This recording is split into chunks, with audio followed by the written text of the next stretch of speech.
Hello everyone.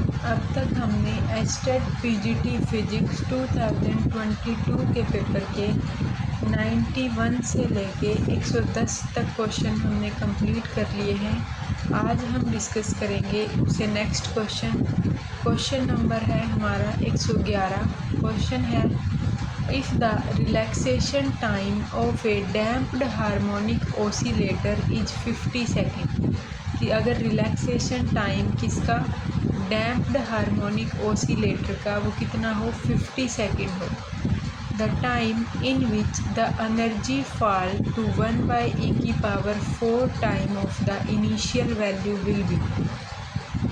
Time निकालना है जब उसकी एनर्जी जो है फॉल कर जे कितनी, इनिशियल वैल्यू का 1/e⁴ टाइम। तो देखते हैं कैसे करेंगे। तो ये है 111 नंबर है, यानी 21वां क्वेश्चन हम कर रहे हैं। तो डैम्प्ड हार्मोनिक ऑसिलेटर के लिए एनर्जी का फॉर्मूला है कि E = E0 e⁻⁻T/τ। E0 क्या है, इनिशियल वैल्यू है, और डैम्प्ड हार्मोनिक ऑसिलेटर के लिए E की वैल्यू कितनी है, E0 e⁻⁻T/τ। T टाइम है, टाउ रिलैक्सेशन टाइम है। इन्होंने क्या बोला है कि E की जो वैल्यू है वो कितनी गिवन है, कि वो इनिशियल वैल्यू का e⁴ टाइम है। तो यहाँ पुट करेंगे E की वैल्यू को, वो क्या है, E0 e⁴ = E0 e⁻⁻T, और टाइम कितना, रिलैक्सेशन टाइम दे रखा है 50 सेकेंड का। तो E0 e⁻⁻T/50। E0 से E0 कैंसिल, e⁻⁻⁴ = e⁻⁻T/50। ये बाई है 150 नहीं है, ये डिवाइड है T/50। सोल्व किया, ये -4 -T/50। T की वैल्यू हमारे पास कितनी आ गई, 200 सेकेंड। नेक्स्ट है क्वेश्चन नंबर 112। क्वेश्चन है, the phase velocity of a surface wave of wavelength lambda on a liquid of density ρ and surface tension T is given by. जो फेज वेलोसिटी है किसी वेव की जिसकी वेवलेंथ लैम्डा है, density ρ है, और surface tension क्या है, T है, वो क्या है, given by Vf = √2πT/λ⁻ plus g⁻/2π। ये गिवन है। हमें क्या निकालना है, the group velocity will be. इसके लिए क्या निकालना है, ग्रुप वेलोसिटी। तो देखो करते हैं इसको। फेज वेलोसिटी की वैल्यू कितनी गिवन है, इसको ना Vp लिख लो, Vf लिख लो, मतलब बस समझना है कि ये क्या है, V फेज वेलोसिटी है। तो V फेज कितना गिवन है, √2πT/λ⁻ प्लस g⁻/2π। K को हम लिख लेते हैं 2π/λ, यही होता है ना K। तो K = 2π/λ। तो इसको हम जहाँ जहाँ 2π/λ है वहाँ पर क्या लिख लेंगे, K लिख लेंगे। तो V फेज वेलोसिटी = यहाँ पर 2π/λ है, K T/ρ प्लस में g/K। अब क्या है, since phase velocity is defined as Vf = ω/K, क्योंकि जो फेज वेलोसिटी है उसका क्या रिलेशन होता है, ω/K। और द एंगुलर फ्रीक्वेंसी जो है ओमेगा, उसकी क्या वैल्यू होगी फिर, K × में Vf। तो ओमेगा की वैल्यू क्या है, K × में Vf। तो ये हमारा क्या है, K, और इंटू में ये सारा क्या है, Vf। अगर हम यहाँ पर क्या करें, ओमेगा का स्क्वायर ले लें, या फिर क्या करें, ये K है, K को अगर अंदर लेके जाएं तो क्या होगा, K का स्क्वायर हो जाएगा अंदर। K का स्क्वायर यानी ये क्या होगा, T K³ /ρ। यहाँ पर K का स्क्वायर होएगा तो K कैंसिल, तो G × में K। अब the group velocity Vg is defined as, group velocity का फार्मूला होता है dw/dk। ये है ग्रुप वेलोसिटी का फार्मूला। तो यानी कि हम क्या करेंगे, अगर ओमेगा का स्क्वायर लें और उसको डिफ्रेंशिएट करें तो देखो क्या होएगा। अगर ओमेगा का स्क्वायर ले तो रूट तो कैंसिल हो गया, और ओमेगा का स्क्वायर का डेरिवेटिव कितना हो गया फिर 2 omega D omega by D के। यहाँ से रूट तो कैंसिल हो गया, तो हमारे पास कितना बचा, इसका डेरिवेटिव कर रहे हैं विद रिस्पेक्ट टू के, तो 3 आगे, तो 3t/रो इंटू में के का स्क्वायर प्लस में जी। अब हमें क्या चाहिए, ग्रुप वेलोसिटी, जो कि क्या है dw डिवाइडेड बाई डी के। 3t/रो इंटू में के स्क्वायर प्लस में जी डिवाइड बाई 2w। तो हमारे पास क्या है, यहाँ से w की वैल्यू पुट कर देंगे। w की वैल्यू क्या है, k इंटू में फेज वेलोसिटी, तो यहाँ पुट कर दो k इंटू में फेज वेलोसिटी। 2 तो पहले से ही था 1/2, w को पुट कर दिया k इंटू में फेज वेलोसिटी, तो यहाँ आ गया फेज वेलोसिटी। k है, जब इसके साथ लिखेंगे k को, एक k कैंसिल हो जाएगा, तो 3tk divided by rho plus में क्या है g डिवाइडेड बाई k। अब यहाँ से फिर से अगर k को दोबारा से 2π/λ पुट करें तो group velocity is equal to 1/2 phase velocity into में 6πt divided by lambda rho plus G lambda by 2π। अब अगर इसको रिलेट करें फेज वेलोसिटी और ग्रुप वेलोसिटी में क्या रिलेशन आ रहा है, देखो अगर उसको फेज को इधर लेके जाएं फेज वेलोसिटी को, तो या फिर यहाँ पर 2 इंटू ग्रुप वेलोसिटी ऐसे आ रहा है रिलेशन इनका। तो जो रिलेशन इन्होंने दिया हुआ है ना वो सही नहीं है। यहाँ पर देखो आंसर में दिया है 2 टाइम ऑफ फेज वेलोसिटी, तो 2 टाइम तो नहीं आ रहा ये वैसे वैल्यू पुट कर सकते हैं हम इस वैल्यू को कि यहाँ पर ये कितनी वैल्यू बनेगी, अगर इसके साथ सोल्व करके लिखें। फिर अगर यहाँ जैसे 2πt/λ था, यहाँ पर फिर ये सेम है, यहाँ 3 एक्स्ट्रा है, तो आ सकता है इनका रिलेशन 3/2 ऑफ ग्रुप वेलोसिटी, लेकिन 2 टाइम नहीं है, यहाँ कुछ गड़बड़ है। नेक्स्ट है क्वेश्चन नंबर 113। देखो क्या है, इफ़ जो हमारे पास क्या क्या गिवन है, JS की वैल्यू गिवन है 30 micro ampere per centimetre square. JS क्या है, डेंसिटी ऑफ करंट डेंसिटी है, जिसका क्या फार्मूला होता है, करंट पर यूनिट एरिया। कितनी गिवन है, 30 micro ampere per centimetre square, and जो J है वो कितनी है, 2 एम्पियर पर सेंटीमीटर स्क्वायर। ये माइक्रो में है, ये एम्पियर में है। और जो E/kT की वैल्यू, ये सारे फार्मूले में है E/kT यूज होएगा, इसीलिए इनको दे दी इसने वैल्यू। E/kT की वैल्यू है 46.06 पर वोल्ट। और the applied forward voltage for a PN junction diode will be nearly. हमसे क्या पूछा है कि अप्लाइड फॉरवर्ड वोल्टेज कितनी होगी, किसके लिए, एक PN जंक्शन डायोड के लिए। तो देखो कैसे करेंगे इसको, डायरेक्ट पहले तो फॉर्मूला लगेगा। PN डायोड के लिए करंट का क्या फार्मूला है, I = IS e⁻v/β -1। पहले भी आया है ये रिलेशन। ये सैचुरेशन करंट है, ये वोल्टेज है ईटा है, और VT क्या है, थर्मल वोल्टेज है। और जो हमारे पास V है वो जो फॉरवर्ड वोल्टेज है।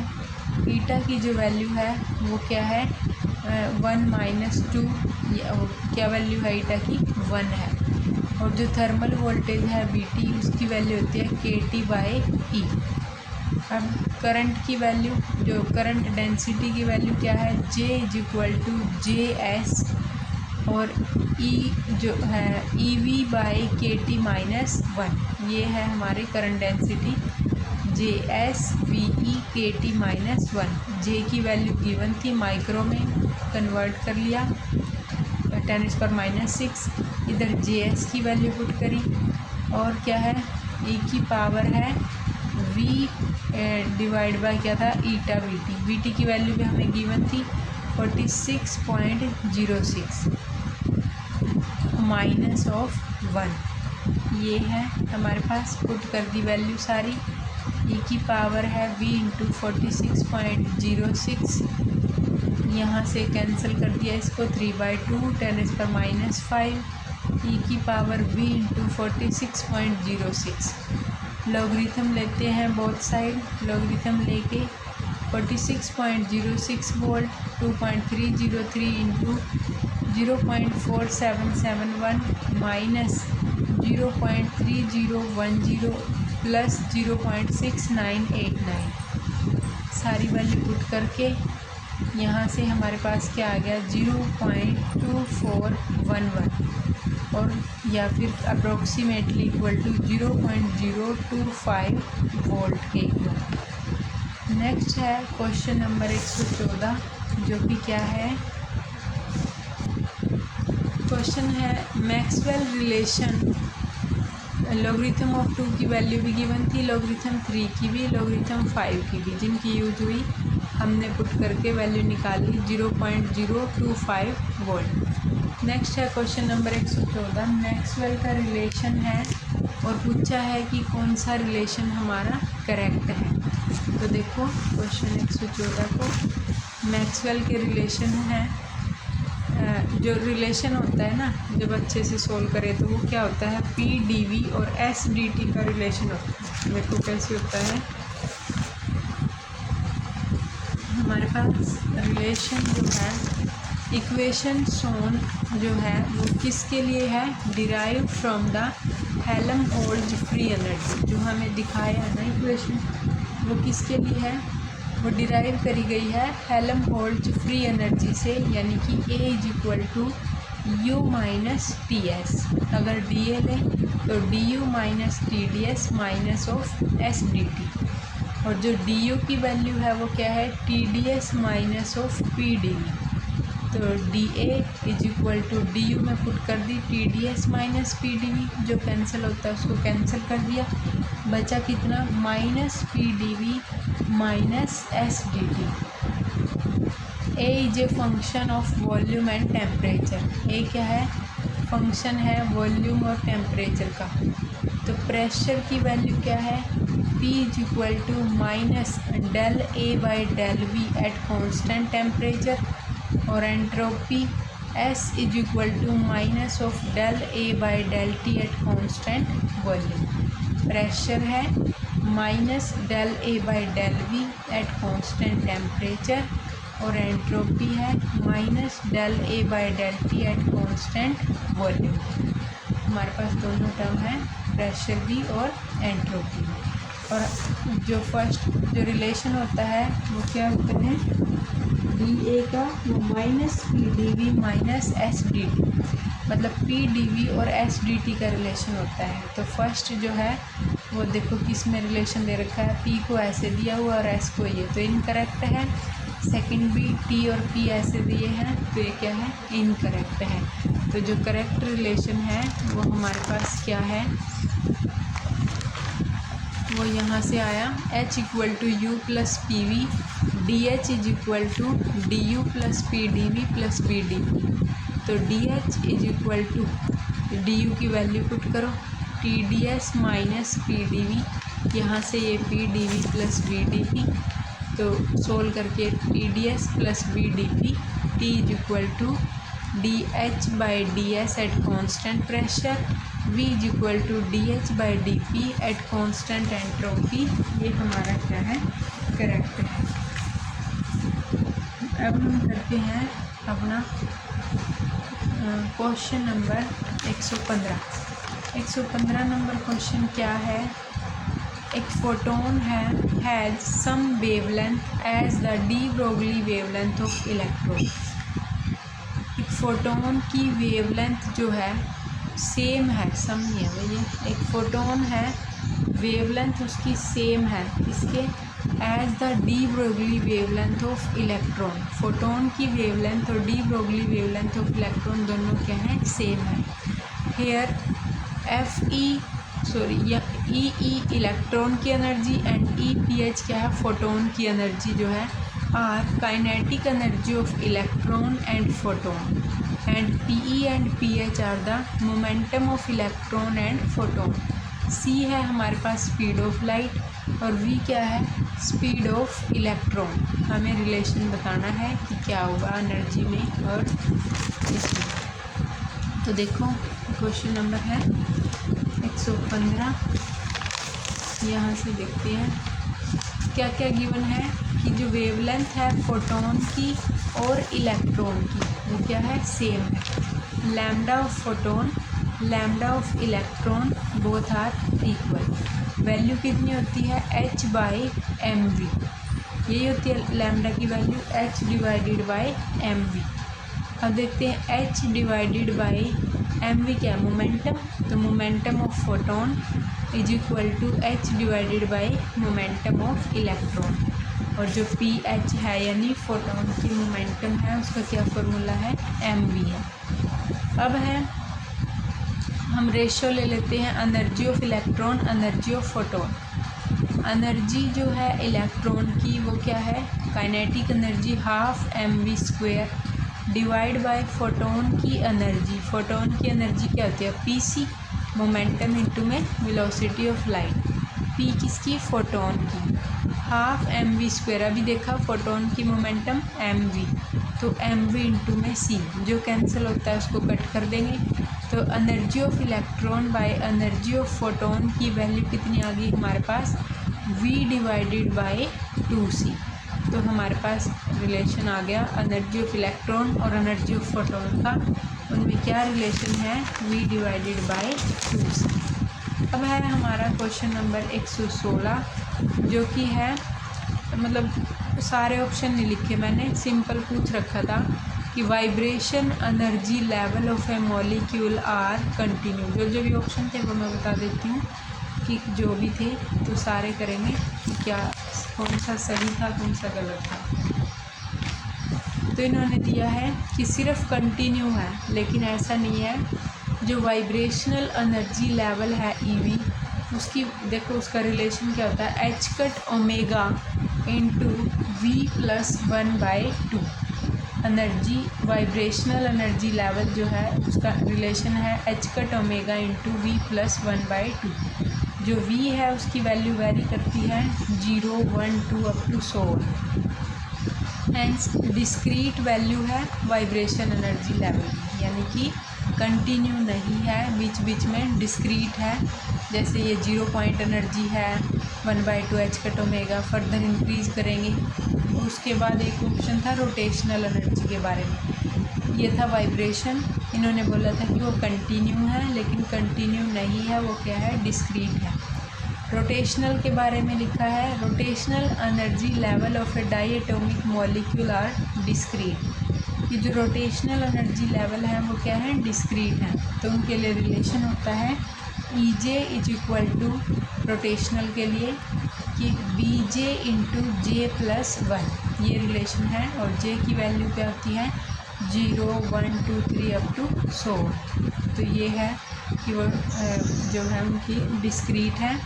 फिर वाइब्रेशन के बारे में एक और ऑप्शन दिया है, वो क्या दिया है, the vibration energy level of a molecule are discrete and equispaced. और यहाँ तक तो सिर्फ क्या था कि एक ही बात बताई थी कि वो क्या है, डिस्क्रीट है। अगले ऑप्शन में क्या बता रखा है कि वो डिस्क्रीट भी हैं और इक्वल स्पेस है उनके बीच में, कि ये जो स्पेसिंग है ना वो क्या है, स्पेस भी इक्वल है। अब चेक करते हैं अगला क्या गिवन है रोटेशनल के बारे में। The rotational energy level of a diatomic molecule are discrete but not equispaced. कि जो रोटेशनल एनर्जी लेवल है डाई एटोमिक मॉलिक्यूल के लिए रोटेशन वाले केस में डिस्क्रीट तो है बट इक्वी स्पेस नहीं है, कि किसी में कम स्पेस है, यहाँ किसी में गैप ज़्यादा है। और क्या रिलेशन है ये, delta E J is equal to E J plus 1 minus E J और is equal to 2b into J plus 1। तो ये था 4 ऑप्शन। वाइब्रेशन एनर्जी लेवल में क्या होता है, H cut omega V plus 1/2, ये डिस्क्रीट होते हैं। दूसरे ऑप्शन से पता चला कि ये क्या है, इक्वी स्पेस भी होती हैं। रोटेशन एनर्जी लेवल जो है वो डिस्क्रीट है, रिलेशन ये है। लेकिन ये क्या नहीं होते, इक्वी स्पेस नहीं होते। नेक्स्ट है question number 117। The current gain alpha of A NPN transistor in common base configuration is 0.98। जो करंट गेन है अल्फ़ा NPN ट्रांजिस्टर में कॉमन बेस कन्फिग्रेशन में, उसकी वैल्यू गिवन है हमें 0.98। अल्फ़ा की वैल्यू गिवन है। It give a reverse saturation current of 12 micro ampere. उससे हमें क्या मिलता है, रिवर्स सैचुरेशन करंट मिलता है 12 माइक्रो एम्पियर का। For an emitter current of 2 milliampere the value of base and collector current are respectively. Emitter current के लिए, एमीटर करंट इतना हो, हमें क्या निकालना है, value of base current and collector current, इन दोनों की वैल्यू निकालनी है। तो देखो कैसे करेंगे। 117 नंबर का क्वेश्चन है। अल्फ़ा जो है कॉमन बेस कन्फिग्रेशन है, NPN ट्रांजिस्टर है। कॉमन क्या है, बेस है, इधर कलेक्टर है, इधर क्या है, एमीटर है। कॉमन बेस के लिए अगर हम निकालते हैं तो IC divide by IE, alpha का फॉर्मूला यही होता है, IC बाय IE। और क्या गिवन है हमें, ICBO की वैल्यू दे रखी है 12 माइक्रो एम्पियर। कितनी दे रखी है, 12 माइक्रो एम्पियर। देखो जो हमारे पास रिवर्स सैचुरेशन करंट है कॉमन बेस कन्फिग्रेशन में, वो है 12 माइक्रो एम्पियर। नेक्स्ट है जो हम कलेक्टर करंट की वैल्यू निकालेंगे, रिलेशन है होता है ये, collector current is equal to alpha IE यानी कि IC, ये IC प्लस में रिवर्स वाला ICBO। तो अल्फ़ा की वैल्यू है 0.98, एमीटर करंट की वैल्यू भी गिवन है 2 × 10⁻³ प्लस में जो रिवर्स सैचुरेशन करंट है वो भी गिवन है। सोल्व कर लिया, कलेक्टर करंट की वैल्यू हमारे पास आ गई 1.972 मिली एम्पियर। अब हमें पता है एमीटर करंट कितना होता है, I base current plus collector current. Base current की वैल्यू क्या होगी फिर, IE माइनस IC। IE भी गिवन था, IC अभी निकाल लिया, IE minus of IC। Solve किया तो क्या आया, 0.028 × 10⁻³ ampere. IB is equal to, जब इसके पॉइंट को सोल्व करेंगे तो 28 × 10⁻⁶ और 28 माइक्रो एम्पियर। तो हमारे पास क्या क्या पूछा था, कलेक्टर करंट पूछा था और बेस करंट पूछा था। तो कलेक्टर करंट की वैल्यू है 1.972 मिली एम्पियर और जो बेस करंट है उसकी वैल्यू कितनी है, 28 माइक्रो एम्पियर। नेक्स्ट है क्वेश्चन नंबर 118, जो कि क्या है, the prism angle of crown glass mu is equal to 1.55। एक क्राउन ग्लास है जिसका रिफ्रैक्टिव इंडेक्स है 1.55, उसके लिए जो प्रिज्म एंगल है वो है 6 degree. What should be the prism angle of flint glass. एक दूसरा ग्लास है जिसका रिफ्रैक्टिव इंडेक्स है 1.66, फ्लिंट ग्लास है। What should be the prism angle, उसके लिए प्रिज्म एंगल बताना है। So that the two prism together may be use in a direct vision spectroscope. So that कि जो दो प्रिज्म हैं जब उनको टुगेदर यूज करें तो may be use in a direct vision spectroscope, कि वो क्या हो, हमें स्पेक्ट्रोस्कोप से दिखे। तो देखो 118 नंबर क्वेश्चन को करते हैं। क्राउन ग्लास का एंगल कितना दे रखा है, 6 डिग्री दे रखा है। और फ्लिंट ग्लास का पहले जो गिवन है उसको लिख लेते हैं। क्राउन ग्लास के लिए एंगल दे रखा है 6 डिग्री और जो इसका रिफ्रैक्टिव इंडेक्स दे रखा है 1.55। फ्लिंट ग्लास के लिए हमें एंगल निकालना है और जो उसका रिफ्रैक्टिव इंडेक्स है वो है 1.66। जब भी हमें कोई बोले कि डायरेक्ट विजन स्पेक्ट्रोस्कोप, तो इसका मतलब है कि नो डिफ्लेक्शन, यानी कि जब कोई combination of two prism use in a direct vision spectroscope the condition is dispersion without deviation, कि डिस्पर्जन तो हुआ है लेकिन कोई डेविएशन नहीं हुआ, मतलब कि डेल्टा जो है डेविएशन डेल्टा ऑफ सी यानी crown glass minus delta of flint glass वो क्या है, इक्वल टू 0 है, यानी कि delta of crown glass is equal to delta of flint glass. और जो डेविएशन है किसी भी प्रिज्म की उसका क्या फार्मूला होता है, mu minus K1 into A. तो डायरेक्ट विजन स्पेक्ट्रोस्कोप मतलब नो डिफ्लेक्शन यानी नो डेविएशन, डेल्टा क्या है 0 है, तो delta of C is equal to delta of F, और delta is equal to mu minus K1 into A, delta की value ये आ जाएगी mu minus K1 into A. तो अब हम करते हैं म्यू पहले किसके लिए, ये क्राउन के लिए फिर फ्लिंट के लिए। तो mu of crown minus K1 into angle भी क्राउन का, mu of flint minus K1 into angle भी फ्लिंट ग्लास का। तो 1.55 माइनस K1 इंटू में 6 डिग्री, 1.66 माइनस K1 इंटू में एंगल ऑफ फ्लिंट ग्लास, इधर से एंगल ऑफ फ्लिंट ग्लास निकल जाएगा 5/6 इंटू 6 डिग्री, और वैल्यू हमारे पास कितनी आ जाएगी एंगल ए की, वो क्या है 5 degree. Since the flint glass prism is place in an inverted position related to the crown glass prism, तो cancel out the deviation, its effective angle is 5 degree in magnitude.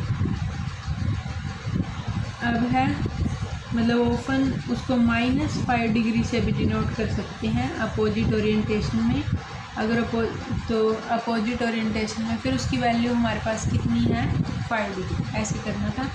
अब है next question number 119, देखते हैं। Question है 119 जो कि क्या है, एक radar has a power of 1 kilowatt, power दे रखी है रेडार की कितनी है, एक 1 किलोवाट की पावर है, and is operating eight A frequency of gigahertz, और जो वो ऑपरेट करता है कितनी फ्रीक्वेंसी पर, गीगाहर्ट्ज की फ्रीक्वेंसी पर। It is located on mountain top of height 500 metre, ये कहाँ लोकेटेड है, एक माउंटेन पर लोकेटेड है जिसकी हाइट कितनी है 500 मीटर है। The maximum distance up to which it can detect the object, कहाँ तक वो मैक्सिमम से मैक्सिमम कहाँ तक वो डिटेक्ट करेगा ऑब्जेक्ट को, located on the surface of the earth is, जो कि क्या है सरफेस ऑफ अर्थ पर लोकेट है। रेडियस ऑफ अर्थ कितनी गिवन है 6400 किलोमीटर होती है, तो 6.4 इंटू 10⁻6 मीटर। अब हम इसको सोल्व करेंगे, तो देखो हमारे पास क्या है formula, maximum line of sight distance to detect an object on the surface from a height h, वो कैसे गिवन है, d is equal to √2r/hc। यहाँ आप देखो ये रेडार है, ये कोई ऑब्जेक्ट है, ये रेडियस है अर्थ की, ये किसी हाइट h पर है। यहाँ से देखो रेडार और ऑब्जेक्ट के बीच की डिस्टेंस क्या है, मान लो x है, तो ये एक पाइथागोरस थ्योरम लगाएंगे हम, x² इज इक्वल टू ये r ये h, r प्लस h का स्क्वेयर और माइनस ऑफ r का स्क्वेयर, तो x² इक्वल टू, इसको सोल्व करो पहले, r² प्लस h² प्लस में 2rh और माइनस r का स्क्वेयर, ये कैंसिल, और x² is equal to h² plus 2rh, h के स्क्वेयर की वैल्यू पुट कर दी, यहाँ से 2rh की value, x² is equal to 25 into 10⁴ into में इसको सोल्व किया, x² की वैल्यू आ गई, सोल्व करके हमारे पास वैल्यू आ गई रूट ऑफ 64 इंटू में 10⁴ और इधर से ये 25,000। तो सोल्व करके हमारे पास क्या आ गया 80 किलोमीटर। या फिर सिंपल इसको अगर ऐसे भी नहीं करें ना तो इसको ऐसे कर सकते हैं। हमें पता ही है मैक्सिमम लाइन ऑफ साइट जो होती है, जो डी है, उसका क्या फार्मूला होता है 2r इंटू एच। यही होता है ना 2r इंटू एच। हाइट हमें दे रखी थी रेडार की 500 मीटर, रेडियस ऑफ अर्थ भी हमें गिवन था। तो बस पुट करो दोनों वैल्यू को, r की वैल्यू h की वैल्यू, और हमारे पास आ जाएगा 8 इंटू 10⁴ मीटर यानी कि 80 किलोमीटर। तो बस यही तो पूछा था। नेक्स्ट है क्वेश्चन नंबर 120 जो कि क्या है, steam eight 100 degree Celsius is pass into 20 gram of water at 10 degree Celsius. Steam को 100 डिग्री सेल्सियस पर जो स्टीम है उसको हमने पास करवाया किसमें, इनटू 20 ग्राम वाटर में से, और कितने टेम्परेचर पर 10 डिग्री सेल्सियस पर। When water acquire a temperature of 80 degree Celsius the mass of water present will be. जब क्या होता है, व्हेन वाटर एक्वायर कर ले टेम्परेचर कितना 80 डिग्री सेल्सियस, तो जो मास है वाटर का वो कितना होगा। Take specific heat of water is equal to 1 calorie gram inverse Celsius inverse, and latent heat of steam कितनी है 540 कैलोरी ग्राम इनवर्स। हमें इसमें कौन सा फार्मूला लगेगा भाई, heat loss by the steam is equal to heat gain by water. तो देखो ये सोल्व हो जाएगा हमारा प्रिंसिपल ऑफ कैलोरीमीटर की हेल्प से। Heat loss by steam is equal to heat gain by water. तो पहले हम देख लेते हैं हीट लॉस कितनी हुई है स्टीम से। Heat loss by steam during condensation और cooling to 80 degree Celsius. Condensation at 100 degree Celsius Q1 is equal to m into L. m into L की वैल्यू हमें गिवन है लेटेंट हीट की। Cooling from 100 degree Celsius to 80 degree Celsius, जब हम 100 degree Celsius से 80 degree Celsius तक cool करेंगे तो Q2 is equal to M C delta T.